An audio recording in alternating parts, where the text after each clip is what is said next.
Welcome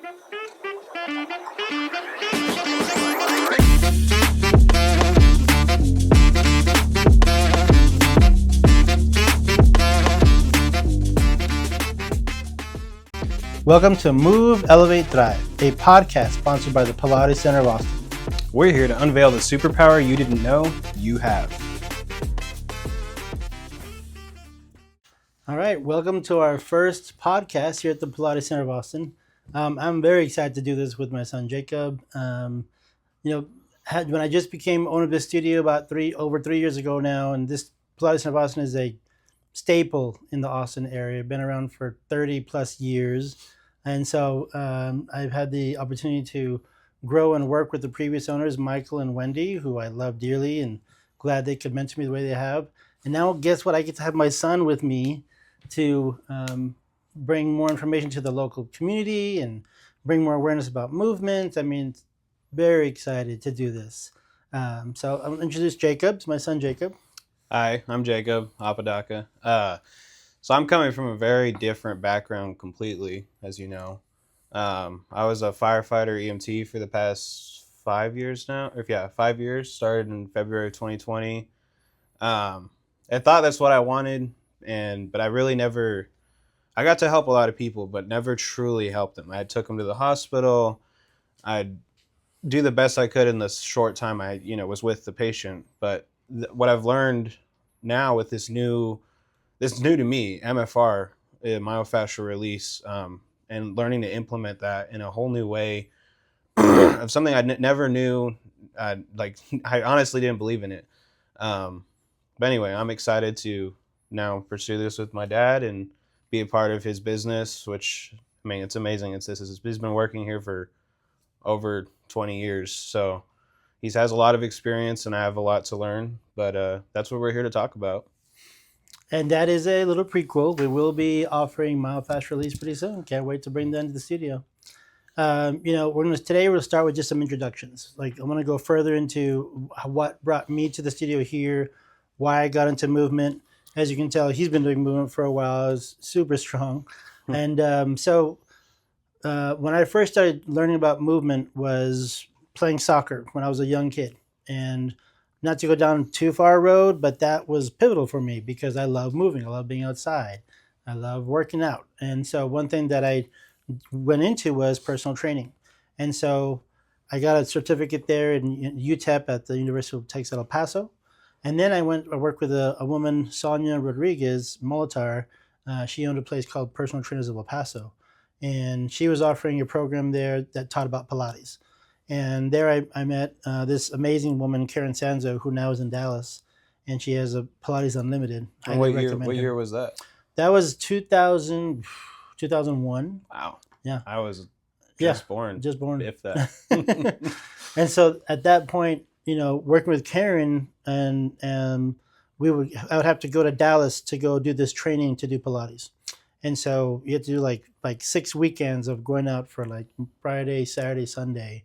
And you don't remember because again you were just born, but it was amazing. And that movement, Pilates, has changed my life because what I love about Pilates, it works from the inside out. I always tell people where weight training is fantastic, and I highly encourage people to do weight training because that's important too.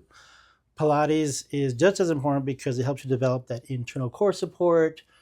Things that you don't really realize, but those are the ways that you move throughout your day. So that was hugely important. And it's even something as simple as like if you're first time going to the gym, first time working out, first time doing any sort of movement, you're gonna feel weird. You're gonna feel disconnected. You're gonna feel like you have no control over yourself. You have control, but you're not really feeling the targeted muscle group or the targeted exercises and targeting what it said it was supposed to be. And that's where Pilates has come in. And I haven't done a lot, I'm not gonna lie, but I've received some Pilates treatment from my dad, and I've gotten to use some of the machines like years ago. But it is important. Like engaging your core is something that is crucial to everything you do in life. Because if you do that, then you'll be more grounded as a person. You'll be more grounded in your brain, in your thinking. You'll be thinking more clearly. And that applies to everything else you're trying to do. So again, if you're a first-time gym goer, it's going to feel weird. But we're here to talk about not just that, but that's just a small little snippet of what of how this work, what we're going to get into, can help you in your goals. Yep. And the thing that, just to continue what I was, once I studied there in El Paso, we moved here to Austin in like 2003. Mm-hmm. Again, you were like 2 years old. I worked at many different studios actually. So there was at one point I was working at like 5 different places just to like make ends meet. It was pretty, but I was busy all over the place. Finally came to the Pilates Center of Austin, and actually the first time I actually applied here, they turned me down because they didn't have any room. Honestly, a year later they called me back and they said, "Hey, they have a teacher that was leaving," and so yeah, Michael and Wendy, phenomenal people, salt of the earth. They love people. They like seek to empower people in movement. Us bringing this conversation to the public is exactly who they are, because for years they had wellness centers. They had, again, the Pilates Center of Austin. They wanted to help people understand the natural ways that we can take care of ourselves, apart from like, doctors, just feeding you pills or having to get surgery right away, or, the ways that we look outside for health when actually it's right here. It's already, that's why you say everybody is amazing, because as Jacob just said, it's in us. We just have to be mindful of how we're taking care of ourselves. Your body is designed to be able to heal yourself, to a point, but it is designed to constantly be trying to make a better version of you, Mm-hmm. and to make you more comfortable in whatever situation you're in. Yep. And Wendy and Michael, what's their full names? So Michael Arbuckle and then Wendy LeBlanc Arbuckle. Yep. Again, so Wendy, she actually started as a yoga teacher, was doing that for like 5-10 years, for a long time, and then she got into Pilates, and then she started doing this method, studied under some of the bigger names, like Ramana, who was a woman who just came from Joseph Pilates' lineage, and we can talk about lineages later on. But when Wendy brought the work to Austin, it was the first one. Like, Pilates Center of Austin is one of the first studios in Austin, literally from their home, building equipment. Michael in his house having like boards sticking out of a window because he's literally making equipment. So like they, pioneers in the Austin community. And so when I came to work with Wendy, at first it was so interesting because it was almost like, what are you talking about? And I literally told her that many times because I couldn't get the perspective of like really taking care of yourself, listening to your body, Yeah. paying attention to what your body is saying, not just trying to put stuff on top of it and overwork it. And I was with the mindset like, go in and do those 100 push-ups and burn them out, like, and just get them done, which I think serves people to a point, but often most people get injured and not really paying. How well should I be doing it? Should I modify it? Should I change it up? No matter at whatever age. And she gave me that perspective to look more than just an exercise. And that brings up something else too. Like, it's important. You are your own person. I'm my own person. He's his own person. So you can't just throw a protocol at 100 people and expect it to have 100% success rate, Right. because that's not possible. Everyone is different. Your whole, there's a lot of similarities, right? And sometimes those protocols are necessary in life-saving scenarios or situations. But as far as continuing improving your health, you have to find what works for you, but you can't overthink it at the same time. Yeah. And so working with Wendy for these past 20 plus years has developed that mindset for me and gave me that new perspective. And now, as we're both studying, John Barnes and his myofascial release work, it's like hearing Wendy from another perspective. Like, Wendy is about movement. John Barnes is about how you can use healing touch as a way of helping somebody create release or remove tension. Just a quick story, because this is, I think, really important. When we were studying myofascial release in Sedona back in, we're in April right now, last month. And so we had a 3-day period where we did some work with John Barnes. Then we had a period where we were off for 3 days. And in the 3 days, I felt good, but we were just had to wait. So I had to do some business work, as I would on the computer.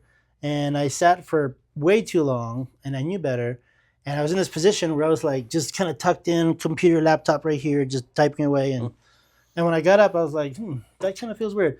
And so I just said, I'm hungry. I wanted to go get something to eat. I felt kind of nauseous and it just went downhill. Like throughout the day, I started feeling more and more just uncomfortable. I had a pain actually in my left lower abdominal region. Yeah. And you get worried about that because like that could be something. And we were staying at the same house, and I could tell like something was off. I didn't like, we didn't go to the hospital right away, but something was off. You could tell, like he was definitely not feeling himself. Yeah. The next day, I was like, it was hurting. I could not sleep well. Could barely move very well. We went to Sedona, and because that was the closest place where they could do some imaging. Did the CT with what do you call it, the contrast, Mm-hmm. and CT with contrast. Yeah, and the doctor found nothing. Like they found some small issues, but nothing that would say why I had the pain. At that point, I was on morphine, so I was fine. but the pain was there, and so just went back to the we were at Airbnb, and just we started our next part of the MFR myofascial release training on Thursday night. I decided to have a session with one of their professionals there at Therapy on the Rocks in Sedona, and I can't tell you the change. I mean, he's a witness. What happened was the woman opened up some places for me. Specifically, if you're interested, the psoas muscle was very tight and it was locked down. And we'll go into this later because I think it's really important for people to understand when your psoas or your back is tight, you can literally suffer digestive issues. Mm-hmm. You can have IBS. You can have that. You're not going to have the full capacity that your digestive system can do if your body is stuck in the back and even in the front of your abdominal wall. And so she helped me with release, and I felt amazing.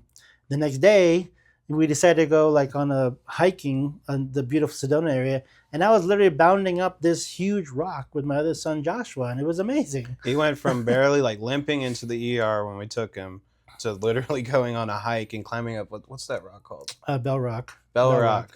And like literally climbing almost like to the top almost. Yeah, yeah. And like just total like complete 360. Like it was insane. And that was from 1 hour? Yeah.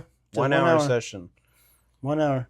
And I just told her what was going on with me, and she knew what to do, and she could see it too. Like that's the beautiful thing about this work. Yeah. As in Pilates, like once you get into this work, I see people all the time.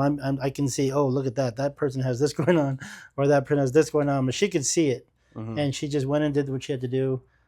Felt amazing. So that's the beauty we want to share in these podcasts: is that movement heals, right? Listen to your body. Movement heals. Now, was it important to go do the CT? I think so, because you want to be careful, and I think that was important to like make sure I didn't have something major happening going on. But it was profound to me that this is very important. The doctor actually touched me once to check the pain. Said, "Oh, does it hurt here?" Yeah, okay, and that was it. Then of course I had IV, and then they did what they had to do. But nowhere else did they touch me except for that pain, and that was it. Mm-hmm. And that takes me back, like, just thinking about all my experience in the EMS and fire world. I've seen doctors all the time. Like, don't get me wrong. There are many amazing, truly gifted doctors out there, and not all of them are out there just for the paycheck. But some of them truly don't know what they're doing. And they literally don't touch the patient, or maybe touch him once, maybe not at all. I've done clinicals in hospitals for hours and hours on end, and I've multiple times barely seen them enter the room for someone who's complaining of something severe. Now, at the same time, in EMS, we have to get used to people complaining about a tummy ache versus someone barely complaining for a broken leg. So there's differences that happen in that world, and the problem is that makes nurses, doctors, people in EMS burnt out because we're tired of seeing people who are coming in with the same problem, and we're just going off of our protocols, but it's not working. But that's the problem. And the problem is we haven't gone past that. We haven't said why isn't this working? Why did he not figure out what was wrong with him?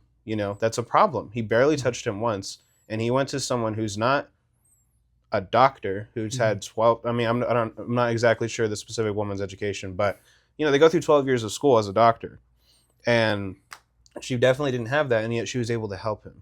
Because she listened. And that's the important part, is you have to listen to each individual person that is receiving MFR, because everybody's different.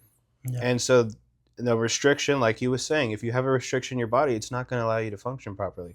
That's why you get heart attacks. That's why strokes happen, because there's a restriction, vasoconstricting, which means the constricting of your blood vessels, and that can literally happen if your fascia is too tight, because your fascia encompasses everything. Mm-hmm. And just think about that. Think about how you could prevent so many things from just opening up a restriction that they didn't even know they had. Yep. And the doctors definitely didn't know they had. Right. Mm-hmm. But Yeah. And so that was profound for me. And I've already been in this MFR world learning about John Barnes and things that he's taught, and he's been around for 50 something plus years. He's 86, Yeah. right? And he's still teaching these seminars, like week and a half long seminars. he sits there for 8 hours at a time, and talks, because he has to sit because he had suffered an injury, which we can get into later if we want to. But anyway, he's just an 86-year-old man talking coherently, talking about deep stuff and and really intellectual stuff, really, and talking about it clearly. Like, it was amazing to see that in action. Yes. But yeah, as he was saying, like, the Sedona seminar was my first seminar. He had already taken several around Texas and Florida. But truly, for me, like, I was, genuinely getting burnt out of my job. I was tired of just going to the same person's house. They have, a list of medications, 20 pages sometimes, of just medications. And that's the only thing that keeps them alive. And they're not getting better. And they keep going to the hospital. And as they sadly approach the end of life, they're going more and more and more until, sadly, again, they suffer a horrible death. And so I was tired of seeing that. I was tired of seeing people not wanting to change, not wanting to help themselves, with just being content with who they are. Even though who they are, everyone is amazing. Everybody is amazing. But there's still ways you can improve yourself. You need to prove to yourself that you are amazing. You need to be able to, maybe not prove, but see that you are capable of those things. So once I went to this seminar and just hearing John Barnes talk about it, and what I really loved is he's been doing this for 50 years. And he told me, someone who's never heard of it before, except for my dad, anyone can do this because it's just about listening. Right. He's not was very humble about that. He's like, I'm not some magic healer. I'm just listening to the human body. Yes. And of course, he's obviously gained experience. He's probably the best one out there. But it's interesting. Yeah. You can do it too. And, the stories that he shared were just tremendous. Phenomenal. I mean, his own story, again, we'll get into later, but he had a huge health crisis. I mean, to the point where he could have passed. I mean, literally could have died. But he had all of his practitioners do treatments on him, and he's doing, like you said, he's doing amazing. So that is going to be the goal of this podcast, is to bring about the fact that everybody's amazing. We're going to talk about Pilates. We'll talk about, we now have gyrotonics here at the studio.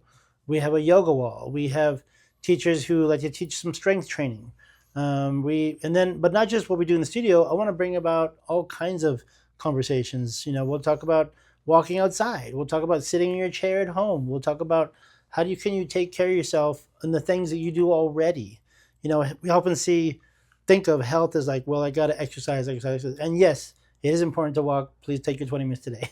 But I mean, at the same time, just how you perceive yourself sitting in a chair can bring about health, not just in your body because you can calm yourself, but in your mind too.